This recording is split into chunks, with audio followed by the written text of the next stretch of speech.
Hello बच्चों, आप सभी का स्वागत है हमारे YouTube channel smart mathematics classes में। बच्चों, हमारा प्रश्न 3 है। हम प्रश्न 3 से हमें प्रश्नों को हल करना है। प्रश्न 2 तक के प्रश्नों को हमने किया था, ठीक है ना। तो अब प्रश्न 3 से हम प्रश्नों को कर रहे हैं। तो प्रश्न 3 बहुत अच्छा प्रश्न है। हमने आपको बताया था इसमें क्या बताया था, कार्तीय गुणन के बारे में बताया था। कार्तीय गुणन क्या होता है? तो इन कार्तीय गुणन का मतलब होता है क्रमित युग्म बनाना। क्रमित युग्म बनाना हमारे दो या दो से अधिक सेट होंगे, तो इसमें 2 सेट के बारे में बात की गई है। इन 2 सेटों को हमें क्या बनाना है, हमें इनका कार्तीय गुणन, इनको कार्तीय गुणन के रूप में व्यक्त करना है कि कितने इनके कार्तीय गुणन बन सकते हैं, इनके कितने अवयव बन सकते हैं। 2 सेटों को हम अवयवों में कितना, जो हमारा क्रमित युग्म होता है, क्रमित युग्म मतलब होता है क्या होता है, छोटे कोष्ठक। छोटे कोष्ठक में कितने छोटे कोष्ठक होंगे, छोटे कोष्ठक बनेंगे, ठीक है ना, जो हमारे वो क्या कहलाते हैं, क्रमित युग्म में कहलाते हैं, ठीक है ना बच्चों। तो हम वो ही करेंगे ना, जी और जी क्रॉस एच करेंगे, तो यह हमारा क्या होगा, एक सेट होगा। इस सेट में कितने क्रमित युग्म में आएंगे, उन क्रमित युग्म में मतलब कितने अवयव आएंगे, ठीक है ना बच्चों। तो चलिए करते हैं, फिर आपको समझ में आएगा अच्छे से हम क्या कह रहे थे, ठीक है ना। क्रमित युग्म क्या है और कार्तीय गुणन क्या है। तो बच्चों दिया गया है, प्रश्न 3 कर रहे हैं। 2.1 दिया गया है बच्चों, बहुत अच्छा प्रश्न है। दिया गया है जी, हमें क्या है, समुच्चय दिया गया है 7 और 8। और बच्चों जो हमें एच दिया गया है, एच दिया गया है क्या है बच्चों, 5, 4 और 2। बच्चों बहुत अच्छा प्रश्न है। तो देखिए आप, तो हमें क्या ज्ञात करना है, तो इतना और इतना ज्ञात करना है, ठीक है ना। ज्ञात करना है, क्या क्या ज्ञात करना है, जी क्रॉस एच ज्ञात करना है तथा एच क्रॉस जी ज्ञात करना है। तो पहले हम क्या करते हैं, इसलिए जी क्रॉस एच हम पहले ज्ञात करते हैं, फिर इसके ज्ञात हो जाने पर इसको ज्ञात करते हैं, ठीक है ना। तो यह ज्ञात कर, इसलिए जी का मान रखेंगे, ठीक है ना। क्रॉस लगाएंगे दोनों सेटों के बीच में। अभी हमने क्या करी थी, यूनियन, इंटरसेक्शन और माइनस के बारे में बात की थी ना। अब इसमें क्रॉस लग रहा है दोनों सेटों के बीच में, ठीक है ना। तो इसको भी हम बहुत अच्छी तरीके से समझाएंगे आपको। तो आप सिर्फ वीडियो पर बने रहें और वीडियो को इसके मत करना, ठीक है ना, बीच से काटना मत।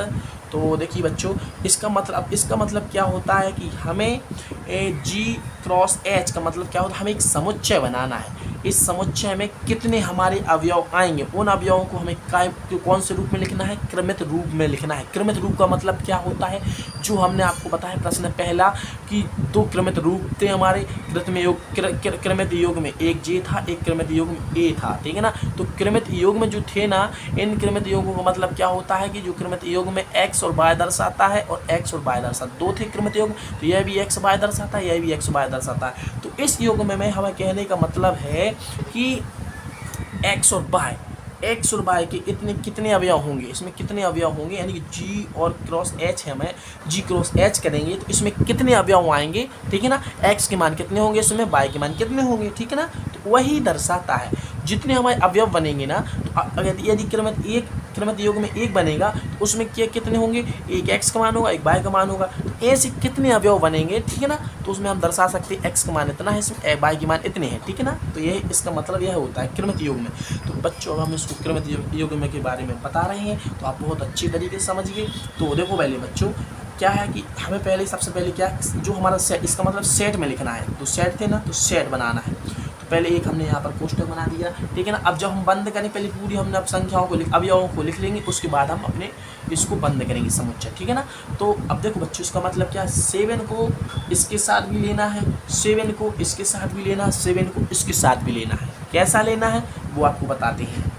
7 हमने बताया छोटे कोष्ठक में लिखना ही क्रमित योग में कहलाता है। छोटा कोष्ठक, इसमें जो हमारा मझला कोष्ठक ये सेट बन रहा है, इसके अंदर हम लिख रहे हैं छोटे कोष्ठक में पहले 7 कॉमा, इसके बाद 5 लिखेंगे। पहला क्रमित योग में बन गया है।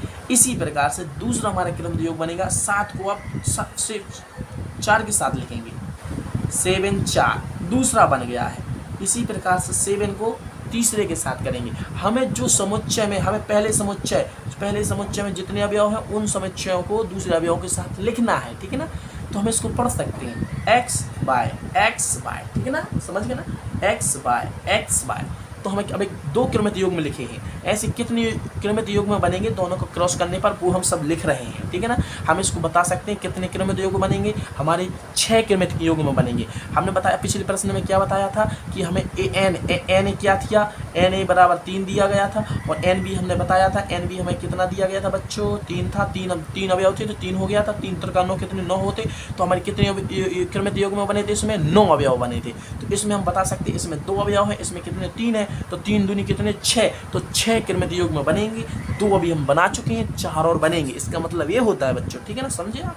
ये हमारा रफ था, हमारा प्रश्न ये हल कर रहे हैं। तो देखो बच्चों, इसका हम इसके साथ कर चुके हैं, इसका इसके साथ कर चुके। अब 7 का हम क्या के साथ करेंगे, 7 2 के साथ करेंगे। हमारा जो प्रश्न सेट हमारा एक था, उसका पहला अवयव को हम दूसरे जो सेट के अवयव के साथ हम क्या बना चुके हैं क्रमित युग्म में। तो अब हम इसी प्रकार से 8 के साथ बनाएंगे इन सभी का, ठीक है ना। जिस प्रकार से 7 के साथ बनाया था, इसका बारी बारी से एक अवयव के साथ बनाया था, इसी प्रकार 8 के साथ बनाएंगे। 8 5, ठीक है ना, एक क्रमित युग्म ये बन गया है। 8 के बाद क्या बनेगा, 4 के साथ बनेगा। 8 के बाद 2 के साथ बनेगा। बच्चों हमारा बन गया है। अब इसको हम क्या करेंगे, कोष्टक में बंद करते हैं, यानी एक समुच्चय बन गया है। पिछले प्रश्न में कुछ इसी प्रकार से था, लेकिन इसमें हमने क्या था, इसमें अवयव दिए गए थे। यदि सेट ये दिया गया होता तो हम आपको उसी प्रश्न में समझा देते, ठीक है ना। तो इसको हम कह सकते हैं, इसमें जी क्रॉस एच, इसको हम क्या सकते हैं, एन क्या दर्शाता है, इसमें कितने अवयव हैं, तो इसमें कितने अवयव हैं, 6 अवयव हैं बच्चों। तो हमने प्रश्न पे जो हमारा दूसरा था यह इसी प्रकार से था ना, तो हमें अवयवों की संख्या बतानी थी, तो इसलिए हमने डायरेक्ट बता दी थी। तो क्रमित युग्म में इसमें कितने हैं, 6 हैं। तो पहला हम ज्ञात कर चुके हैं। इसी प्रकार से हम करेंगे H क्रॉस जी। अब जी क्रॉस एच किया, अब एच, अब एच कोष्टक से हम हल करेंगे सबसे पहले, ठीक है ना। जिस प्रकार से हमने जी से हल किया है, जी के पहले हमने जी के जितने अवयव हैं पहले लिखेंगे, सब में क्रमित युग्म में एक्स की जगह पर लिखेंगे जी के अवयव। इसी प्रकार से अब एच के जितने अवयव हैं उन सभी को एक्स की जगह पर लिखना है। कैसे, देखो लिखते हैं। एच का मान क्या है, एच का मान दिया गया है 5 4 2, ठीक है ना, और क्रॉस था दोनों के बीच में। हाँ बच्चों देखो, अब इसको 5 के इसके साथ लिखेंगे, 5 को इसके साथ लिखेंगे, इसके हो जाने के बाद 4 को इसके साथ लिखेंगे, 4 को 8 के साथ लिखेंगे। हमें जो पहले नंबर पे सेट होगा उन सभी के अवयवों को लिखना है, ठीक है ना। जो पहले नंबर के सेट है इनको x मानना है, बाद वाले जो समुच्चय है उसको y मानना है, ठीक है ना। तो इसको हम लिखते हैं 5 7 जाएगा, 5 8 जाएगा, इसका हो गया। अब इसका लिखेंगे दोनों के साथ क्रमित युग्म में, 4 7 जाएगा, 4 8 जाएगा, इसको इसके साथ लिखेंगे, इसी प्रकार से इसके साथ लिखेंगे, ठीक है ना। तो दोनों में जो हमारे अवयवों की संख्या है, दोनों में 6 अवयवों की संख्या आ रही है। तो इसको भी हम लिख सकते थे एन एच क्रॉस जी। तो इसमें भी हमारे अवयवों की जो संख्या हो कितनी है, 6 है, 1 2 3 4 5 6 है। तो आप समझे क्रमित युग्म का मतलब क्या होता है, हमने आपको बता दिया है।